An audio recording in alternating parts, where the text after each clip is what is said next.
నన్ను ఈ question అడుగుతారని expect చేయాల, కానీ నన్నే అడిగారు ఈ క్వశ్చన్. ఎలాంటి అమ్మాయిని చేసుకుంటే లైఫ్ చాలా బాగుంటుంది, దాని గురించి ఒక వీడియో చేయండి.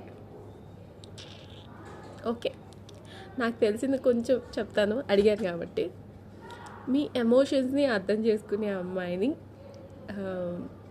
లవ్ చేయండి, పెళ్ళి చేసుకోండి. అది అబ్బాయిలైనా అమ్మాయిలైనా. అంటే అబ్బాయిలు అయితే అమ్మాయిలు చేసుకోండి, అమ్మాయిలు అయితే అబ్బాయిలు చేసుకోండి. అట్లా ఇట్లా చేసుకొని మళ్ళీ నా దాకా రాకండి. ఎందుకు అంటే మూడ్స్ అంటే ఏ మనిషి కూడా 24 hours నటించలేరు. కాబట్టి మీరు ముందు ఆ పర్సన్తో ఫ్రెండ్షిప్ చేయండి. మీకు ఎవరైతే నచ్చారో వాళ్ళతోటి కొంచెం టైం స్పెండ్ చేయడానికి చేయండి. అప్పుడు వాళ్ళు మీకు సెట్ అవుతుంది లేదా అని మీకే తెలిసిపోతుంది. సో తెలిసిపోయినప్పుడు డెసిషన్ తీసుకోండి. ఎందుకు అంటే ఎప్పుడు కూడా ఒక స్టేజ్ వచ్చేటప్పటికి మన ఫైనాన్షియల్ మ్యాటర్స్ వేరుంటాయి, మన బాడీ యొక్క కండిషన్స్ వేరుంటాయి, మన ఆలోచన తీరు వేరుంటుంది. అవి అర్థం చేసుకునే పర్సన్ని చూస్ చేసుకున్నప్పుడే మీ లైఫ్లో సగం దరిద్రాలనే పోతాయి.